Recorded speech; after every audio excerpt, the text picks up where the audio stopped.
Welcome to America's Heroes Group. Thank you, Cliff, and welcome to America's Heroes Group, our roundtable with our partner, our Veterans Legislative Voice. Today is Saturday, January 28th, 2023. January is Cervical Cancer Awareness and National Blood Donor Month. Our host is Cliff Kelley. I'm Sean Claiborne, the co-host. Our executive producer is Glenda Smith, and our digital media producer is Ivan Ortega of Scouts Honor Productions.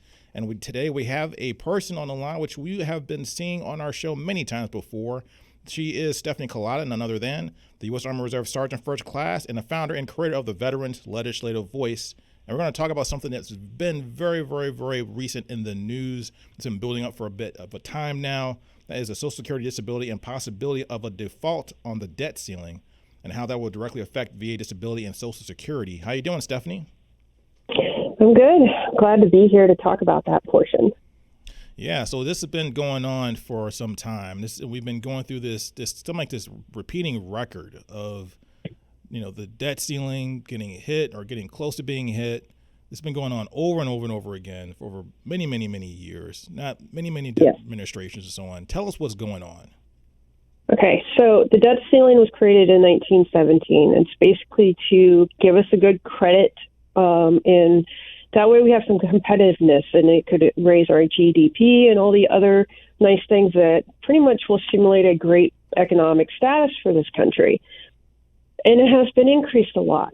$7 trillion alone just during Trump's administration. And that is largely in part of the pandemic that his administration had really failed to react well at. So we had to spend a lot of money to help stimulate the economy and help a lot of people out that was out of work. So we're still feeling the effects of that, of the pandemic, the unemployment, many things that are going on. And we still have to decide whether they're going to suspend the debt ceiling, increase it, what have you. And we are pretty much at the month that they're supposed to have made a decision. Thankfully, the Treasury Department did say that, and a couple of other expert economic people had said that we have until at least June or August until things really get bad with that, and that we could default by then. Yes. And by defaulting, it would actually crash the stock market, actually put us in a real recession. A lot of people believe we're in a recession now. We haven't even been as bad, actually, but we would most certainly turn into a recession. The scariest part is how it's going to affect the military and the veterans and the many people that make a living off of the military and the government. Well, it's hard to say if it's going to definitely crash the stock market. The odds are very, very high for sure if the debt ceiling is not paid. And also on top of this, we also have the situation where the Federal Reserve has been raising interest rates over the last year, which really makes things very, very, very challenging. Excuse me. But the fact that if the debt ceiling is hit, interest rates would go through the roof. If you thought that was bad last year, they're going to go on a whirlwind tour like none other before. You would think the Jacksons reunited or something like that. It's going to be bad if they don't raise this debt ceiling. Yeah, and it's going to be really scary. It's going to delay VA disability payments. It's going to delay Social Security payments. It's going to delay regular payments for the people that work for the government, and that's including contractors, all the way, down to the people working at Burger King on base, all the way up to the head civilians. They can be impacted by their pay. When that type of thing happened, I've worked through several government shutdowns, and the government civilians most likely will receive their pay for the time they missed or they are allowed to work through. Contractors are not promised that. So you actually have a higher rate of unemployment when this happens because they will need to file for unemployment when they do lose their job and possibly their income because of a government shutdown or a default of the government. You got government employees, government contractors, even people that work for the state. A lot of that money that comes from the federal government that trickles down to state employees and state contractors, that money could be delayed or pushed back, who God knows how long. That it could be really, really bad. The thing of it is what I'm curious about is, from your research or from your expertise dealing with these types of topics, dealing with the social and the legislative side of things, what is the holdup? Why is there a problem this time? Oh, Well, it is politics, of course. And of course, either party, either sides of the aisle have been saying that one is playing politics over the other.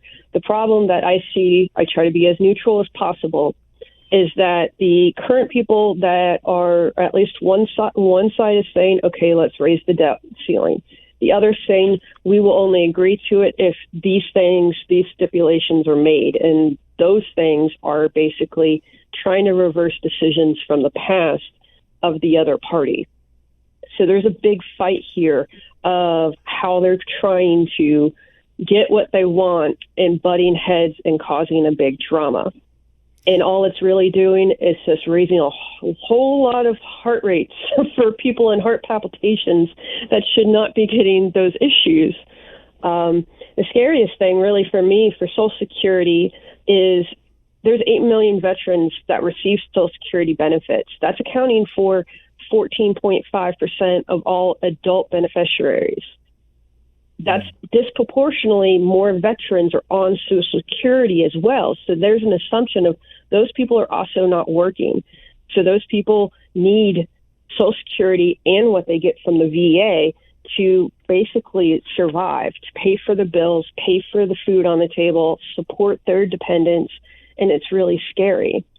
And then, so when you look at these numbers and look at how things are affected, how much money are we actually talking about here? Like, what is the but let me back up a little bit though, because getting back on your previous point, using the welfare of the United States and veterans and people on disability, people on Social Security, seniors, we're talking about people that serve the country, using them as hostages for any kind of political disagreement.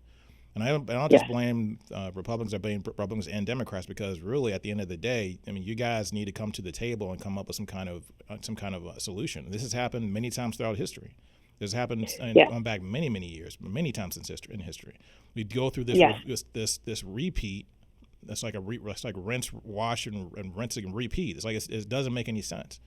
It doesn't. So what can we do as voters to try to make our voices heard, so that we get the people that are responsible for this actually don't have the ability to do this to us again? Yeah. So what I really recommend for people is to find out who are your elected officials. Start tracking of what they're saying about this. A lot of politicians, they do lie. Personally, I believe whatever they say in their role should be held for perjury if they're lying, but, that's a perfect world. So I highly recommend for those people to fact check what their elected officials are saying. What they're saying is actually true, what they're saying that would actually make effect on things, and try to figure out what's really going on beneath the surface. There's a lot of things really going on, and it's pretty scary sometimes. I do recommend people to look up on congress.gov for the bills and that are being introduced, who's doing it, who's co-sponsoring, and who's voting against it. There's a lot of bills that certain politicians who say they're champions for veterans, but they vote against a bill that would greatly benefit veterans. So I really encourage people to try to see how your elected officials are truly voting and what they're truly saying in hearings. I'm a C-SPAN nut, and I loved what was going on in the beginning of this month, because I've been saying C-SPAN is the original OG of reality TV. And people need to be watching and finding out what they're saying. It's scary what some people are saying that does not make sense. I've brought it up about abortion. When those topics of reproductive health are being talked about, there's certain people that think that an endoscopy, which is a little camera that goes down your throat, they think that could go all the way to where the pregnant woman is carrying their baby. Those systems do not connect whatsoever. So you really need to research to find out whether you're voting for and you're supporting the politicians that would be the best in that job. And that's really important. A few things about, the debt ceiling. Congress has always acted when called to raise the debt limit. Since 1960, Congress has acted 78 separate times to permanently raise, temporarily extend, or revise, the debt limit, the terms of it. Republican presidents have raised it 49 times. Democrat presidents have raised it 29 times. Congressional leaders on both parties have recognized that it's necessary. Both sides of the political parties have voted against it as a power political move, but still saying that it's important to raise or suspend or just at least revise for this, that they must act to this. And it's pretty scary when those things happen. The Treasury Secretary Yellen has sent Congress 3 separate letters this month regarding the debt limit, trying to explain why this needs to be happening, what they need to do to actually make sure that the country does not default. And it's please keep watching the news and keep trying to back up the information of what you see and read. But the thing is, you have to believe and have to at least trust, because if they don't believe this, then they don't belong in an office, any kind of legislative office or at all, or executive office for that matter. They have to already know that, how the debt ceiling works and what that means. So the debt ceiling, just so people can understand, the debt ceiling is basically how much money the federal government can borrow to keep its bills paid. We run a deficit every single year since the only time in the last maybe, I want to say probably since the 1900s, the early 1900s. Mm-hmm. Like 1900, literally. We've only had, I think Clinton was the only one that actually had a budget surplus, or actually not a budget surplus in the sense that there was no deficit or no debt at all to be had, but where the government didn't spend more money than they were collecting in taxes. Okay, so in 2022, the U.S. collected $4.9 trillion in revenue, but they spent $6.27 in spending, which was a $1.38 trillion deficit. And all that deficit does is get added to the credit card bill, which is basically the debt ceiling. So your credit card limit is basically the ceiling. Once you get to your limit, the credit card stops working. Mm-hmm. So Congress has to basically say, you know what, let's raise this limit so we can continue to pay our bills, but the country is constantly living off of debt. Yes. $31.5 trillion of debt right now, $68,000 per citizen. Yes. And the scary part is that, yes, we're only taking in so much money, but then that's also one of the reasons why in the previous congressional session that they've actually have been pushing to hire more agents or people within the Treasury Department so then they can do all of the IRS audits that they need to be doing. 87,000 IRS agents isn't, to go after me and you. It's to go after the 1% that's been getting away for not paying for their taxes because they found a loophole that really shouldn't have happened, or they're doing it illegally. Mm-hmm. So those type of things are really important. And that's one of the things that the Republicans have been trying to get is to remove or even dissolve the IRS. So then that way, more people can keep their money in certain ways. And it's really scary when this stuff and these arguments happen.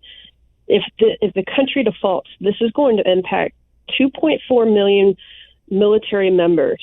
Majority of the military are E4 and below. If they have kids, they're married with children, they're more likely getting food stamps or some other way on the actual economy because they can't afford all of that stuff. We have a great amount of poor service members working out here. So they not only lose their actual day-to-day pay, they'll lose the food stamps that they need to feed their children. This also includes the retirees.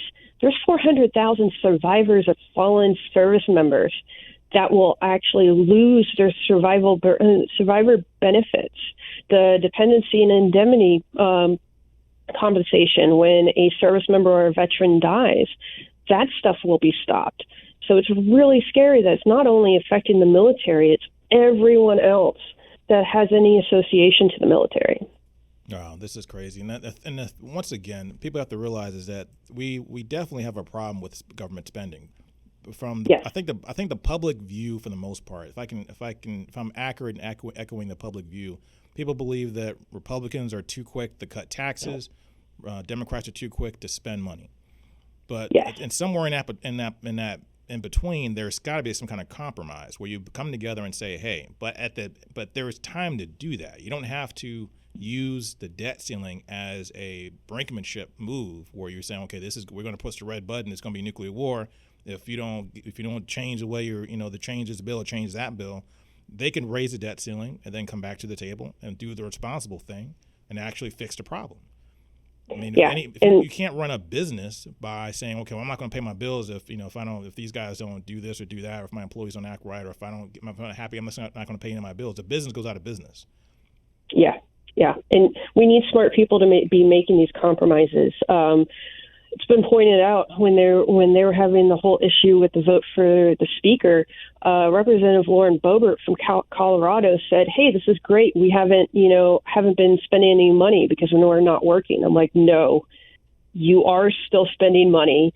That money is going to still be used, and you're still charging people despite the fact that you haven't been able to actually do your job. Right. So so frustrating that people need to really research and understand what their elected officials are doing and saying, so that way we can vote and maintain the people that can really try to champion for all of us and make the best wholesome decisions.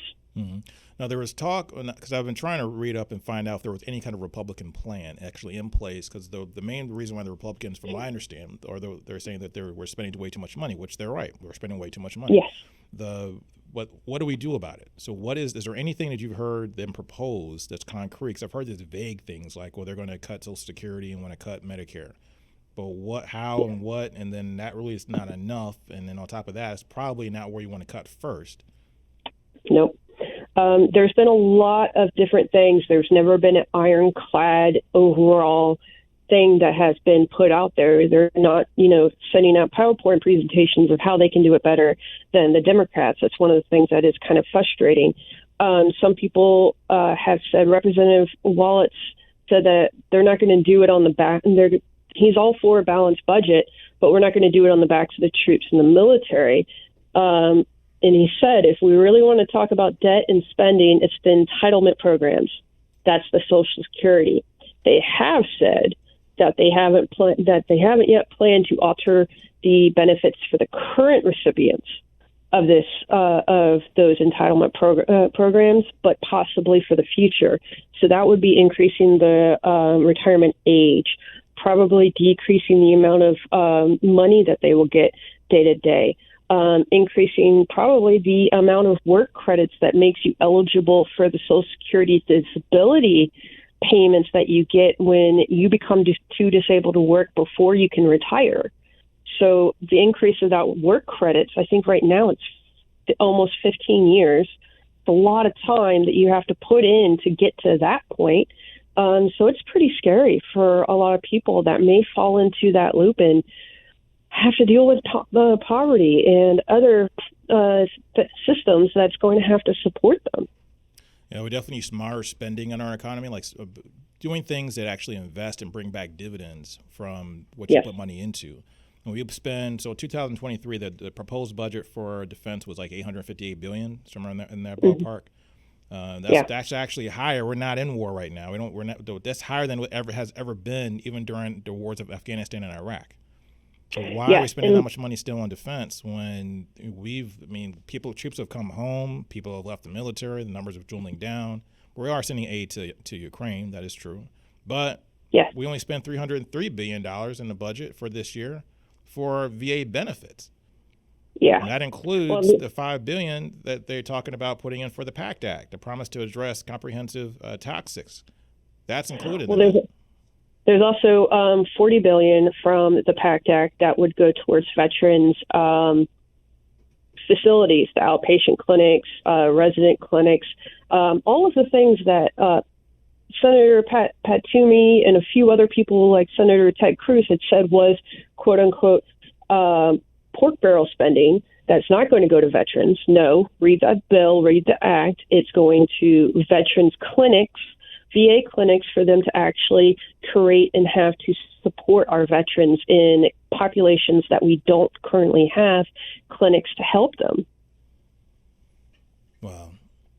Yeah, and some of the money I do know is also it's a big ticket item that's happened recently, and it's the renaming of military bases. Mm-hmm. That a lot of military bases, especially in the South, have been named after Confederate generals. Yeah. And I'm a little mixed there, but to me, yes, they shouldn't have been named. But then spending a whole lot of money on it is also something harder to swallow for me too. So I leave it up to. I understand how it's even a big bill. Yeah. Like, how hard is it to change a sign? I know, right? No, there's a lot. The names are on a lot of different positions. The contracting and things. I've worked on a lot of military bases. You have to change a whole lot of things. Wow. Just to change a single name. Wow. We've got about 30 seconds left. So what do you think is going to happen? Do you think we will actually hit the ceiling? My bet is that we probably won't. It's just because there's too much going on and something has to give. But what's your thought? I think they're going to finally pass it at the very last second to give us all the heart palpitations that they're going to make us to watch it with interest. Wow. Stephanie Kalota, Thank you for your time. You've always given us some great information. This is a topic we got to come back to and see what happens. U.S. Army Reserve Sergeant First Class and founder and creator of the Veterans Legislative Voice. We'll be right back. America's Heroes Group.